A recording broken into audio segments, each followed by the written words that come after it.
बढ़ेंगे इस वक्त की बड़ी खबर के साथ। हजारीबाग में एनआईए का एक्शन लगातार जारी है। अंसार नागर में एनआईए ने सीआरपीएफ के साथ मिलकर कई घंटों तक छापेमारी अभियान चलाया। यह कार्रवाई आईएसआईएस के सक्रिय सदस्य शाहनवाज आलम से जुड़े मामले में की गई। शाहनवाज पर आरोप है कि वह पुणे के जंगल में आतंकी संगठन के साथ मिलकर विस्फोटक बनाने का प्रशिक्षण देता और लेता था। 2023 में दिल्ली पुलिस ने उसे गिरफ्तार किया। उसके बाद उसे एनआईए उसकी गतिविधियों की जांच कर रही है। हजारीबाग पहुंचने पर एनआईए अधिकारियों ने शाहनवाज के परिजनों से पूछताछ की और कई महत्वपूर्ण जानकारियां जुटाई। कार्रवाई पूरी होने के बाद टीम आवश्यक दस्तावेज के साथ रांची रवाना हो गई। इस दौरान इलाके में सुरक्षा व्यवस्था भी कड़ी रखी गई थी। हजारीबाग में केंद्रीय जांच एजेंसी एनआईए की ताबड़तोड़ कार्रवाई देखने को मिली है। दरअसल यह कार्रवाई जिले के पेलावल थाना क्षेत्र अंतर्गत अंसार नगर में देखने को मिला है। बता दें कि आईएसआईएस के एक सक्रिय जो सदस्य शाहनवाज है, फिलहाल वो पुलिस के गिरफ्त में है और उसे जो है न्यायिक हिरासत में भेज दिया गया और उसी के पैतृक आवास पर जो है यह कार्रवाई चली है। जो जानकारी मिल रही है कि जो केंद्रीय जांच एजेंसी के सदस्य हैं, उन्होंने शाहनवाज के परिजन और उनके जो रिश्तेदार हैं उनसे गहनता से कई तरह के पूछताछ किए, कई अहम जानकारियां भी इकट्ठा किए हैं। यह कार्रवाई अहले सुबह से ही चल रही थी। अब बता दें, अगर हम शाहनवाज की बात कर ले तो शाहनवाज जो है आईएसआईएस का जो है एक सक्रिय सदस्य था और वो पुणे में विस्फोटक सामग्री बनाने के मामले में जो है वो ट्रेनिंग लेता था और जो जानकारी मिलती है कि और अन्य लोगों को देता भी था और इसी के आधार पर जो है यानी एनआईए के जो है वो रडार पर हमेशा रहा। और उसके बाद जो है दिल्ली की पुलिस ने उसे वर्ष 2023 में गिरफ्तार किया था। हजारीबाग में आपराधिक इतिहास की अगर बात कर ले तो 2019 में जो है लूटकांड चोरी डकैती के भी मामले में जो है उसे न्यायिक हिरासत में भेजा गया था और उसके बाद जो है वो टेरर यानी जो हम कह सकते हैं कि जो आतंकवादी संगठन है उसके बाद वो संपर्क में आने के बाद जो है कहीं ना कहीं जो है एनआईए की कार्रवाई हुई और कार्रवाई में वह गिरफ्तार हुआ था। आज की बात कर ले तो कई घंटों तक यह जो है आज एनआईए की जो कार्रवाई है वो चली है। एनआईए की कार्रवाई चलने के बाद जो है उसके बाद यहाँ की जो टीम थी वो यहाँ से रांची के लिए रवाना हो गई है। सुशांत सोनी, न्यूज 18 हजारीबाग। रांची से बड़ी खबर मिल रही है। एनआईए की बड़ी कार्रवाई सामने आई है। विस्फोटक लूट मामले में यह कार्रवाई की गई। 11 नक्सलियों के खिलाफ चार्जशीट दाखिल की गई है। ओडिशा में विस्फोटक की लूट हुई थी। 1 करोड़ के इनामी पर भी चार्जशीट दाखिल की गई है। 1 करोड़ का इनामी है। नक्सली अनल सुरक्षा बलों को निशाना बनाने के लिए लूटे थे विस्फोटक। बड़ी खबर रांची से, जहां एनआईए की बड़ी कार्रवाई। विस्फोटक लूट मामले में यह कार्रवाई की गई। 11 नक्सलियों के खिलाफ चार्जशीट। ओडिशा में विस्फोटक की लूट हुई थी। 1 करोड़ के इनामी पर भी चार्जशीट दाखिल की गई। 1 करोड़ का इनामी है। नक्सली अनल सुरक्षा बलों को निशाना बनाने के लिए ये विस्फोटक लूटे गए थे।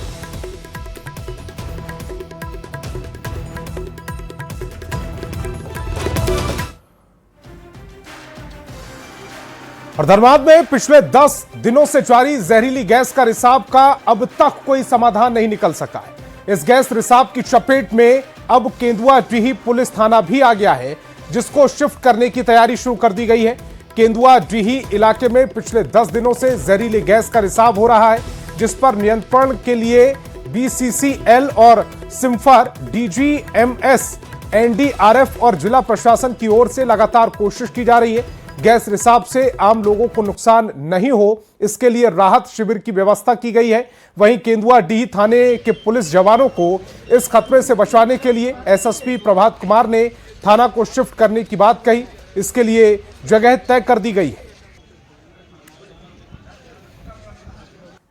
स्थिति तो आप लोग को भी इसी क्षेत्र से आप लोग हैं। गैस की स्थिति जो सीमा है सुरक्षित, उससे अधिक है। बहुत जगह में अधिक है, कहीं कहीं कम भी है और यह खतरनाक गैस है CO और इससे दूर रहना, अपने को सुरक्षित दूरी बना के रखना अति आवश्यक है।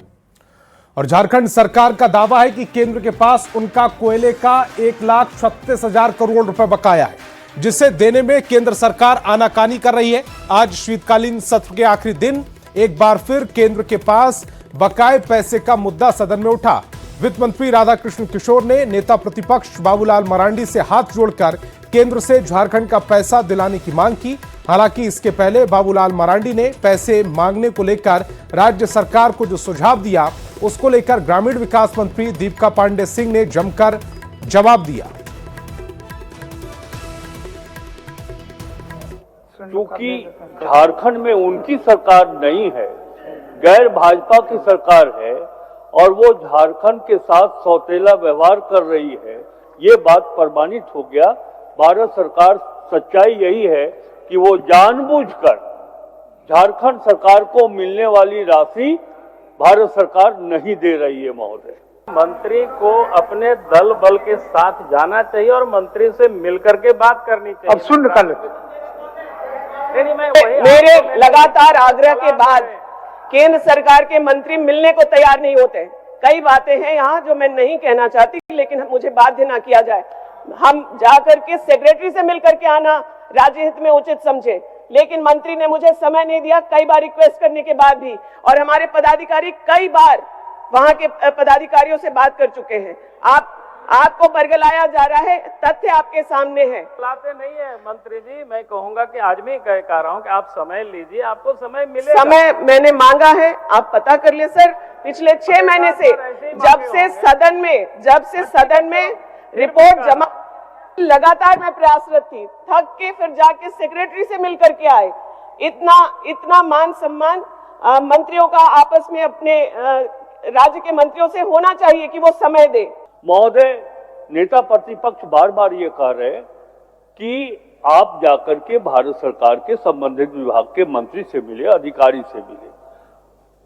इन्होंने ग्रामीण विकास मंत्री ने कहा कि हम समय मांगते रह गए, नहीं मिला। महोदय, मैं अपनी बात कर रहा हूं। 1,36,000 करोड़ रुपया जो कोल कंपनी से बाकी है हमारा, हमको लेना है। मैं खुद गया था कोयला मंत्री जी के पास, मैंने उनसे आग्रह किया। कोयला मंत्री जी ने यह भी कहा था कि वास्तविक राशि कितनी है, कितना देना है, हम देने के लिए तैयार हैं।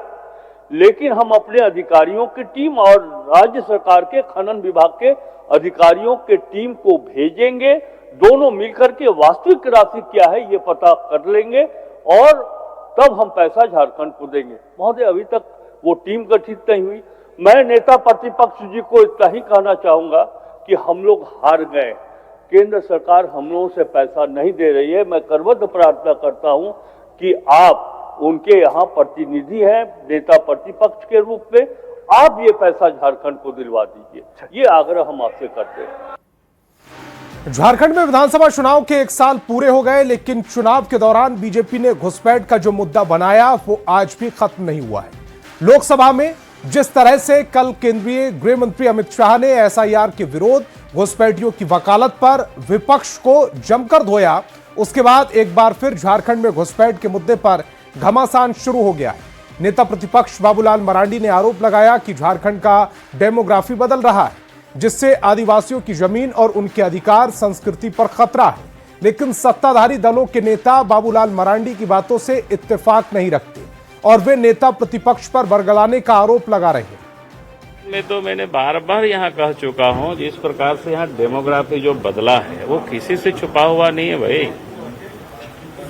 अगर यही रफ्तार रहा तो डेमोक्रेसी को भी झारखंड में खतरा है, और उससे सबसे अधिक जो खतरा है वो हमारे आदिवासी भाई बहनों के ऊपर है। उनका तो क्या बोलते हैं, रोटी, बेटी, माटी, ये सब कुछ संकट में है। तो इसीलिए हम कहते हैं कि ये डेमोग्राफी बदला है, और देश के जो गृह मंत्री ने कहा कोई गलत उन्होंने नहीं कहा, और इसलिए कहा कि इसमें तो हर देशवासियों को साथ देना चाहिए, हर देशवासियों को सहयोग करना चाहिए। देखिए, डेमोग्राफी की परिभाषा भारतीय जनता पार्टी के मित्रों की अलग है।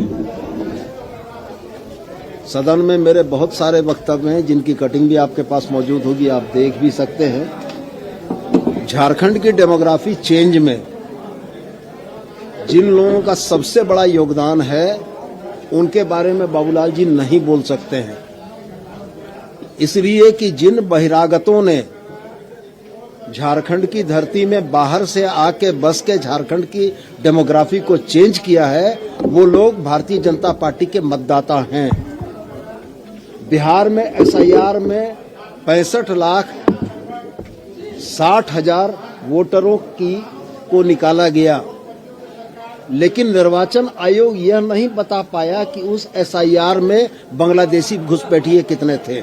कि डेमोग्राफी चेंज के लिए झारखंड की जनता से बाबूलाल जी को मतलब नहीं है। मतलब अल्पसंख्यक समुदाय के मुसलमानों का हवा दिखाकर बहुसंख्यक समुदाय को एकजुट करने की कोशिश डेमोग्राफी चेंज के नारे को बाबूलाल जी के मुंह से निकलवाती है। किसको घुसपैठिया बोल रहे हैं वो भी तो मायने रखता है ना। ये तो समस्या है कि आज जो देश के हित में बात करता है उसको देशद्रोही बोल दिया जाता है। किसी एक विशेष धर्म के लोगों को यहाँ पे घुसपैठिया बोल दिया जाता है, तो किसको मीन कर रहे हैं वो भी मायने रखता है। तो झारखंड में घुसपैठ का मुद्दा 2024 के विधानसभा चुनाव में मुद्दा बना था। बीजेपी ने घुसपैठ रोकने की बात कही, सरकार बनने पर बाहर करने की भी बात कही। ये जो मुद्दा था वो 2024 के विधानसभा चुनाव में मुद्दा बनाया था बीजेपी ने घुसपैठ रोकने की बात कही थी, सरकार बनने पर बाहर करने की भी बात कही थी। संथाल में सबसे ज्यादा घुसपैठ की बात कही गई। संथाल में डेमोग्राफी बदलने का भी दावा किया गया। अब एसआईआर हो रहा है तो फिर से घुसपैठ का मुद्दा गर्म हो चुका है। इधर गोड्डा सांसद निशिकांत दुबे ने भी घुसपैठ के मुद्दे पर राहुल गांधी पर जमकर निशाना साधा। निशिकांत दुबे ने कहा कि जिन लोगों को शहीदों की चिताओं पर सत्ता सुख भोगने की आदत हो रही है, उन्हें देश में कहां क्या हो रहा है उसकी जानकारी नहीं रह रही। राहुल गांधी को कोई गंभीरता से नहीं लेता। गांधी जी, मैंने जो कल बातें कही फिर मैं रिपीट कर दे रहा हूं कि शहीद की चिता पर भारत के विभाजन के बाद कांग्रेस पार्टी ने सत्ता सुख भोगा है, और जो सत्ता सुख भोगने वाले घर परिवार के लोग होते हैं उनको देश के बारे में, दुनिया के बारे में, पढ़ाई के बारे में, लिखाई के बारे में कुछ नहीं पता होता है। बिना किसी तैयारी के माननीय राहुल गांधी जी आए, उनकी पूरे जो 3 पॉइंट मुख्य थे उसकी माननीय गृह मंत्री जी ने बढ़िया से कानून सम्मत धुलाई कर दी, और जब वो वॉशिंग मशीन में धुल गई तो राहुल गांधी कुछ तो बोलेंगे, तो यही बोल रहे हैं। तो इसीलिए राहुल गांधी जी की बातों को ना जनता सीरियसली लेती है, ना देश सीरियसली लेता है, और भारतीय जनता पार्टी के कार्यकर्ता तो सीरियसली लेते हैं। चाईबासा में 27 अक्टूबर को पुलिस की लाठीचार्ज की गूंज आज राज्यसभा में भी सुनाई दी है। बीजेपी सांसद आदित्य साहू ने इस मुद्दे को सदन में उठाया और दोषी पुलिस अधिकारियों के खिलाफ कार्रवाई की मांग की। आदित्य साहू ने कहा कि चाईबासा में पोखरिया टाटा बाईपास पर ओवरलोडिंग गाड़ियों की वजह से कई लोगों की जान जा चुकी है। 27 अक्टूबर को बड़ी संख्या में लोग मंत्री से मिलने जा रहे थे, तो पुलिस ने लोगों पर लाठीचार्ज कर दिया और 75 लोगों के खिलाफ नामजद प्राथमिकी दर्ज कराई गई थी। आदित्य साहू ने दोषियों के खिलाफ उच्च स्तरीय जांच की मांग की है। उस घटना में 75 लोगों पर नेम डिफाइड किया गया है, 10 पुरुष को जेल भेजा गया, 7 महिलाओं को जेल भेजा गया और 500 अज्ञात लोगों पर एफआईआर दर्ज किए गए हैं। महोदय, सबसे दुख की बात है कि उस क्षेत्र से हमारे एक पूर्व मुख्यमंत्री आते हैं, जब वहां के चाईबासा के डीसी के पास जब इन सारी समस्याओं को लेकर के अपनी बातों को रखने के लिए जाते हैं, तो वह डीसी उस पूर्व मुख्यमंत्री के साथ अभद्र व्यवहार करने का काम करते। माध्यम से आग्रह करना चाहता हूं कि ऐसे भ्रष्ट पदाधिकारी जिनका मनोबल उस राज्य में बढ़ा हुआ है, चूंकि उस राज्य में जिस प्रकार से गोरख धंधे चल रहे, काले धंधे चल रहे, पदाधिकारी उस राज्य में शासन करने का काम कर रहे हैं। जैसे 2 पुलिस पदाधिकारी हैं, चाहे अन्य पदाधिकारी हैं, एक उच्च स्तरीय कमेटी बना करके जांच करके उन पर कानूनी कार्रवाई की जाए। रक्षा राज्य मंत्री संजय सेठ ने नई दिल्ली में रेल मंत्री अश्विनी वैष्णव से मुलाकात की और रांची को दी जा रही रेल परियोजनाओं के प्रति उनके प्रति आभार जताया और रांची में रेल यात्री सुविधाओं के विस्तार को लेकर आग्रह पत्र भी सौंपा। मंत्री से आग्रह किया गया कि रांची से आनंद विहार को जाने वाली हटिया आनंद विहार सुपरफास्ट एक्सप्रेस का विस्तार जयपुर तक किया जाए। इससे झारखंड और राजस्थान की कनेक्टिविटी सुगम हो जाएगी। रांची से अहमदाबाद के लिए नई अमृत भारत एक्सप्रेस ट्रेन का परिचालन शुरू करने की भी मांग की गई। देश भर में उत्पन्न इंडिगो संकट के बीच देवघर एयरपोर्ट पर अब उड़ान सामान हो गई है। दिल्ली की शाम वाली फ्लाइट को छोड़कर बाकी की सभी उड़ान समय पर है। हाल के दिनों में बार बार रद्द होने, डायवर्शन एवं देरी की घटनाओं से यात्री परेशान थे। उनको अब देवघर में सुकून मिल रहा है। हमारा अच्छी तरह से हमने इसको स्टाफ क्राइसिस के कारण यात्रियों को काफ़ी कठिनाइयों का सामना करना पड़ रहा है। झारखंड में 2 एयरपोर्ट हैं देवघर एयरपोर्ट में भी काफ़ी फुटफॉल होता है, क्योंकि यहाँ पे बाबा बैद्यनाथ विराजमान है और काफ़ी यात्री यहाँ पर यात्रा करते हैं, बाबा बैद्यनाथ धाम में दर्शन करते हैं। देवघर एयरपोर्ट काफ़ी महत्वपूर्ण हो जाता है। इस क्राइसिस में देवघर एयरपोर्ट की क्या स्थिति, हम सीधे यहाँ के कार्यवाहक निदेशक हैं हमारे साथ जॉय बनर्जी, हम उनसे बात करते हैं। 27 जो कुल मिला के फ्लाइट था उसमें से 9 रद्द किया गया, 9 कैंसिल हुआ था। उसमें भी एक ही फ्लाइट जो है, जो शाम वाला दिल्ली वाला फ्लाइट, वो लगातार कैंसिल हो रहा है और पूरा उम्मीद है वो फ्लाइट कल से रिज्यूम हो जाएगा। नाइट फ्लाइट जो बंद है वो कल से उसको शुरू किया जाएगा। तो कुल मिलाकर हम ये कह सकते हैं कि देवघर एयरपोर्ट पर यात्रियों को खासा परेशानी का सामना नहीं करना पड़ा। मनीष दुबे, न्यूज़ 18 देवघर। झारखंड में मिलेट मिशन से जुड़े किसानों के लिए अच्छी खबर है। 12 दिसंबर यानी शुक्रवार को मोटे अनाज की खेती से जुड़े राज्य के करीब 35,000 किसानों के बैंक खातों में डीबीटी के माध्यम से 15 करोड़ 60 लाख रुपए की राशि भुगतान होने जा रही है। यह राशि 52,000 एकड़ में किसानों के किए जा रहे मोटे अनाज की खेती के लिए प्रोत्साहन राशि है। किसानों को खेती पर प्रति एकड़ 3,000 रुपए प्रोत्साहन राशि का भुगतान करने का प्रावधान किया गया है। मिलेट मिशन से जुड़े सभी किसानों के लिए एक बहुत ही बड़ी खुशखबरी है। कल 12 दिसंबर 2025 को राज्य के लगभग 35,000 किसान जो रागी, मड़वा या मिलेट का उत्पादन करते हैं, वैसे किसानों को राज्य सरकार के द्वारा संचालित झारखंड मिलेट मिशन के तहत जो प्रत्येक एकड़ 3,000 रुपया प्रोत्साहन राशि दी जाती है, उसकी लगभग 15 करोड़ रुपया डीबीटी के माध्यम से 35,000 किसानों को जाने वाली है। और रांची से बड़ी खबर मिल रही है। रिम्स की जमीन से अतिक्रमण हटाने का मामला, अतिक्रमण हटाने को लेकर हाई कोर्ट में सुनवाई हुई। कोर्ट ने डीआईजी ग्राउंड के पास अतिक्रमण खाली करने का आदेश दिया है। कैलाश कोठी को तोड़े जाने पर फिलहाल कोर्ट ने स्टे लगाया। अभी सभी आवेदन को कोर्ट ने खारिज किया है। रिम्स की ओर से पहले ही सभी को मुआवजा मिल चुका है। Ranchi DC, Bargai CO, city SP court में मौजूद रहे। तो रांची से ये बड़ी खबर है। रिम्स की जमीन से अतिक्रमण हटाने के मामले से जुड़ी बड़ी खबर। अतिक्रमण हटाने को लेकर हाई कोर्ट में सुनवाई हुई। कोर्ट ने डीआईजी ग्राउंड के पास अतिक्रमण खाली कराने का आदेश दिया। कैलाश कोठी को तोड़े जाने पर फिलहाल कोर्ट ने स्टे लगाया। सभी आवेदन को कोर्ट ने खारिज किया। रिम्स की ओर से पहले ही सभी को मुआवजा मिल चुका है। Ranchi DC, Bargai CO, city SP और कोर्ट में मौजूद रहे।